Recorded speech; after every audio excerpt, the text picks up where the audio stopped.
Il était une fois un mari et son épouse qui souhaitaient depuis longtemps avoir un enfant.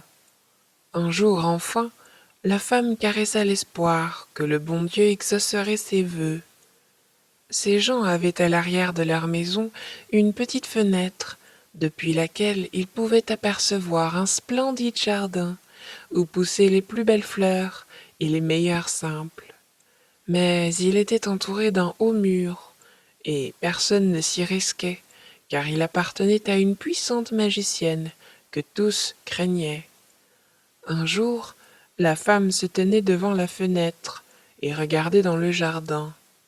Là, elle vit une plate-bande où poussaient de belles réponses qui paraissaient si fraîches et vertes qu'elle eut une grande envie d'en manger.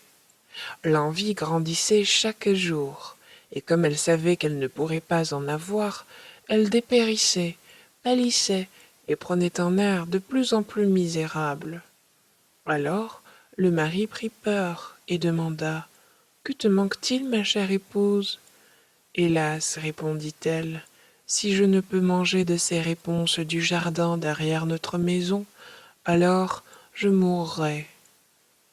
L'homme qui aimait sa femme pensa: Et laisseras-tu ton épouse mourir?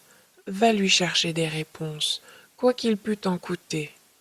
Lorsque le crépuscule fut arrivé, il escalada le mur du jardin de la magicienne, cueillit rapidement une pleine poignée de réponses et les rapporta à son épouse.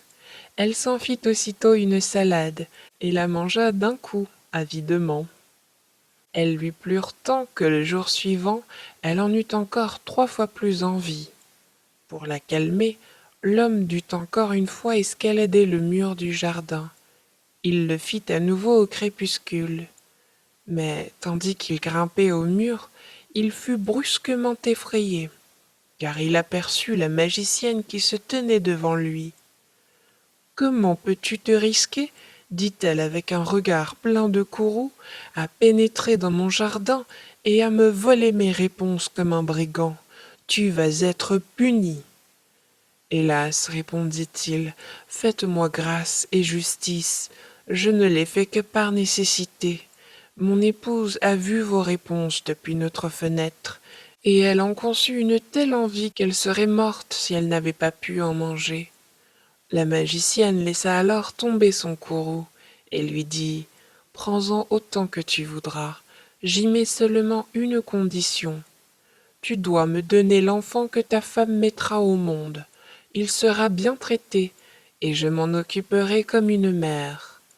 L'homme, par peur, acquiesça à tout, et lorsque, après quelques semaines, sa femme accoucha, apparut immédiatement la magicienne, qui donna le nom de Réponse à l'enfant et l'emmena avec elle. Réponse devint la plus belle enfant qui soit. Lorsqu'elle eut 12 ans, la magicienne l'enferma dans une tour qui se dressait dans une forêt et qui ne possédait ni escalier ni porte. Seule, tout en haut, s'ouvrait une petite fenêtre. Quand la magicienne voulait entrer, elle se tenait au bas et appelait: Réponse, réponse, dénoue et lance vers moi tes cheveux.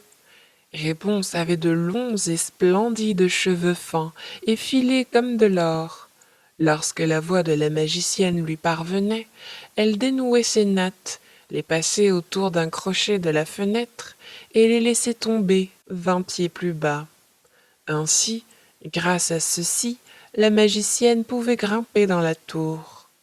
Une paire d'années passa, lorsque le fils du roi, qui chevauchait par ses bois, vint à passer près de la tour. Il entendit un chant qui était si doux qu'il s'arrêta et écouta. C'était Réponse, qui, dans sa solitude, passait le temps en chantant et faisait résonner sa douce voix. Le fils du roi voulut monter auprès d'elle et chercha une porte, mais il n'en trouva aucune. Il s'en retourna alors chez lui. Mais le chant l'avait tellement ému que chaque jour il partait pour les bois pour l'écouter. Une fois, alors qu'il se tenait sous un arbre, il vit la magicienne venir et il l'entendit appeler: Réponse, réponse, dénoue et lance vers moi tes cheveux. Alors, Réponse laissait tomber ses tresses, et la magicienne grimpait à elle. Est-ce l'échelle par laquelle on y parvient? Alors je veux aussi une fois tenter ma chance. Et le jour suivant, tandis que le crépuscule pointait, s'en alla-t-il vers la tour, et appela « Réponse, réponse, dénoue et lance vers moi tes cheveux. » Aussitôt, la chevelure chut, et le prince escalada la tour.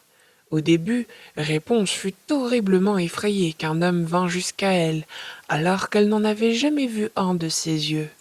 Aussi, le prince commença à lui parler amicalement, et lui raconta que son cœur avait été si profondément ému par son chant qu'il ne l'avait plus laissée en paix, et que lui-même se devait de la rencontrer. Réponse se sentit rassurée, et tandis que le prince lui demandait si elle souhaitait l'avoir pour époux, elle vit qu'il était jeune et beau. Elle pensa alors, il préfère m'avoir plutôt que la vieille Gothelle, et lui dit oui, et mit sa main dans la sienne. Elle prononça ces mots, je veux bien venir avec toi, mais j'ignore comment descendre. Lorsque tu viendras, apporte un écheveau de soie dont je ferai une échelle, et lorsqu'elle sera prête, je descendrai pour que tu m'emportes sur ton cheval. Ils convinrent qu'il viendrait à elle tous les soirs, car le jour venait la vieille. La magicienne n'en remarqua rien, jusqu'à ce qu'un jour, Réponse lui parla. « Dites-moi, madame Gothelle, comment se peut-il que vous soyez plus lourde à soulever que le jeune prince, qui, en un instant, est auprès de moi ?» « Hélas, enfant impie !» s'exclama la magicienne. « Que dois-je écouter?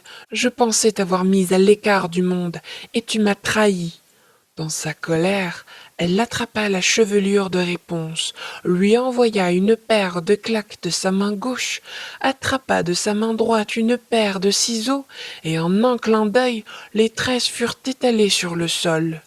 Elle fut tellement sans pitié que Réponse fut exilée dans une contrée désertique, où elle dut vivre dans la privation et la peine.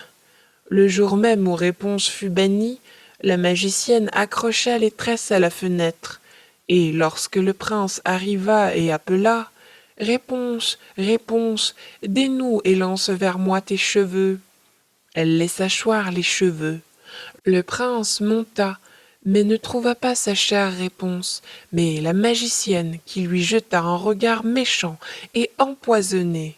« Ah ah !» ricana-t-elle, « tu viens chercher ta bien-aimée, mais le bel oiseau n'est plus au nid et ne chante plus, le chat l'a emporté, et il va de plus t'arracher les yeux. Réponse est perdue pour toi, tu ne la reverras plus jamais. » Le prince sentit la douleur l'envahir et de désespoir bondit par la fenêtre. Il survécut, mais les épines du bosquet dans lequel il tomba lui crevèrent les yeux. Il erra aveugle dans la forêt, ne mangea que racines et baies, et ne fut plus que pleurs et peines de la perte de sa chère promise.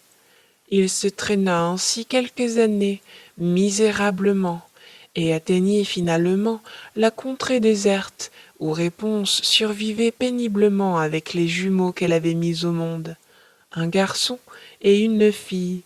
Il entendit une voix qui lui sembla familière.